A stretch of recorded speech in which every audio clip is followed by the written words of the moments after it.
טוב, שלום לכולם.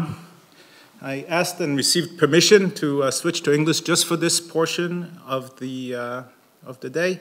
We have a guest from Germany who is going to join us soon, and I want to make sure that he also understands us and understands kind of the setup. So thank you for indulging me. It's a real pleasure to see everybody here. As you've heard from Yadin, we've made quite an effort in the last few weeks to put this together. I also wanted to very much thank Yadin, who really was such a tremendous supporter of this process from the beginning. I'll explain in just a couple of sentences how we got here and kind of the reincarnation of this initiative that is currently happening. But before I do, I want to tell you that everything that I'm presenting, and I think a lot of what will be presented later, is actually the product of the joint committee between the Academy and the Division of Astronomy, Planetary and Space Sciences that Yadin mentioned. We formed this committee with the folks that are listed here, and we've been working for the last roughly 6 months to get to this point. Like Yadin, I also wanted to say that the Academy was just amazing in the last few weeks, especially in putting this together, championed by Yael. Thanks very much. Yael Ben Chaim, thank you so much. You're something else. And of course, the Director General of the Academy, Galia, and Naama, and Yair Ashkenazi, who helped with our support. So without further ado, I just want to say how we got here and why are we here. From my perspective, we have two objectives for this meeting. One is to go to the community to obtain your help in articulating the benefits for academia, the advantages for industry, and the overall potential for the international profile of Israel by joining a large astrophysical infrastructure. I hope we will. We have set aside actually generous time for discussion, and this is a genuine appeal to the community to influence this process, okay, to influence how we're going next, where we're going next. And I know, by the way, Yadin has expressed this to me, and so did Reshef, that it's very important also from the Academy side to obtain the community's input on this. This can't be just the opinion of a selected few individuals that serve on the committee. This has to be articulated by the community. So that's my first goal here. The second is to galvanize and demonstrate the support, which I believe exists, but I really wanted to take this opportunity to strengthen it and to demonstrate it among the relevant communities that I just mentioned here in Israel for the initiative that we have come up with. And I think in some sense this might be considered trivial because, you know, a lot of us are already in this business. We're astronomers, planetary scientists. So it might be taken for granted that everybody would support such an initiative. But I've done some digging, and in the past, previous attempts for Israel to join ESO, to join large astrophysical infrastructures, did not receive such a clear signal from the community. So I think it's quite important that we emerge from this room with a very clear signal that this is what the community really values as the highest priority effort that we can undertake together. And as such, there's people in the room and on Zoom. I think we had something like 80 or 90 total, Yael?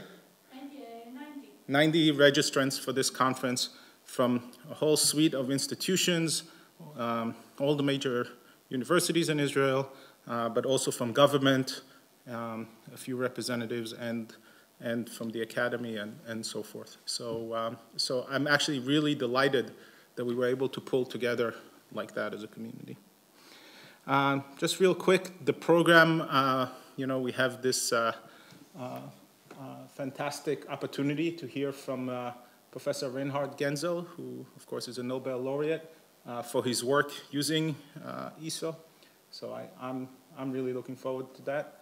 We will hear from members of academia and members of the Israeli Space Agency, and a bit of perspective also from the industry side.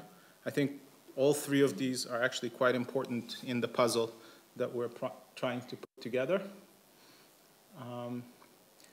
I really hope that we will focus on the benefits of this particular initiative, but I think it should be an open discussion, and please feel free to raise questions.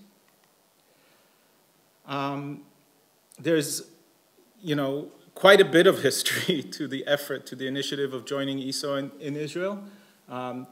We didn't think of this, not even close. It's been going on for at least a couple of, not quite 2 decades, or 2 decades. This is just a very brief list of some of the highlights of the efforts that have been made, including reports from the Horn Commission and reports commissioned by the Academy and testimonies in front of the Knesset that Ari Laor gave. So we're just here at the very end, at the very tip of this long effort that has been going on. There are several reasons why I'm at least optimistic that at least we have some chance of maybe succeeding this time. One is that, we have a new government, we have a new Vatat, we have a new head of Vatat. So that's, I think, one reason why we can hope to reopen the question. Another is because the state of astrophysics in Israel is really flourishing, and especially observational astrophysics, as we've heard, has really taken a big jump forward, and I think that this is a case that we can rely on. And there's other issues about timing that I think make this a fertile opportunity. But I just want to emphasize that the fact that we're doing this now, I really don't pretend that I can do anything more effectively than what has been tried before. I just think maybe the timing might be right, and I think if we come together as a community, and maybe that's another thing that I want to make different about this particular effort, that I really want to unify the community behind this, then we will have an opportunity to succeed. I don't think I need to tell you too much about ESO. Probably most people in the audience know a lot about ESO, and we'll also hear about it more. I just want to maybe summarize that it's clear that ESO is the preeminent intergovernmental science and technology organization in astronomy in the world. By their own words, they carry an ambitious program focused on design, construction, operation of the most powerful ground-based observatories for astronomy. And they play a leading role in promoting organizing and organizing cooperation in astronomical research. And I think this is not a small point. So this isn't just hardware, and it shouldn't be viewed as just hardware.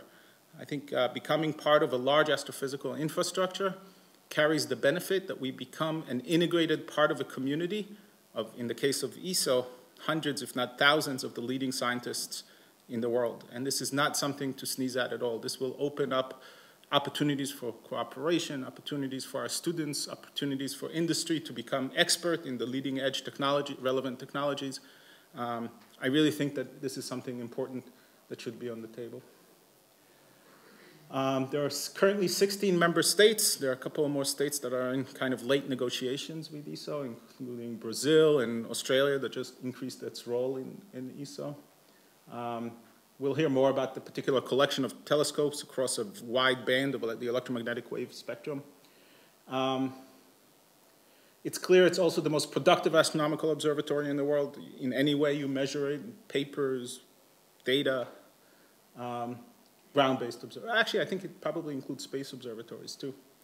It receives roughly 2,000 proposals a year. It's on the order of 5 or 6 times oversubscribed. So this is really playing in the NBA, playing in the first league of competition. Something I want to take this opportunity, because I won't speak again until the end, to emphasize is that even though a lot of us as scientists already enjoy kind of sporadic access to ESO resources, and ESO has some open sky policies that in principle at least enable us to have some access, what's clear and clear-cut is that for competitive grants and contributions of hardware to ESO, the rules are very clear and are stated here. The tendering process must be competitive where possible and carried out within the ESO member states. And ESO seeks the cooperation of scientific institutes in supplying, say, hardware, which then in exchange become data rights within member states. So this is something I think to keep in mind, not just for us as academics, but also from the industry point of view. I'll get off the stage now, but I just want to leave you with this, you know, the gulata koteret, sorry? The crown jewel, thank you, yeah. I usually have the problem the other way around. I don't know how to translate things from English to Hebrew, but the crown, yeah, I'm becoming a local. The crown jewel of ESO is the extremely large telescope, which for decades to come will be obviously the most capable astronomical observatory on Earth. Even as other competitive astronomy observatories like Magellan come online, this will remain the first and the primary and the most powerful observatory, and they are aimed at solar system science, at exoplanets, at stars, at black holes, cosmology, dark matter, and even at fundamental physics that we'll hear about a bit later from Avishai.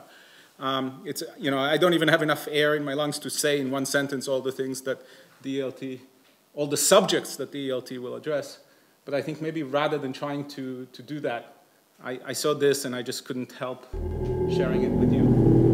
So let's just watch it together.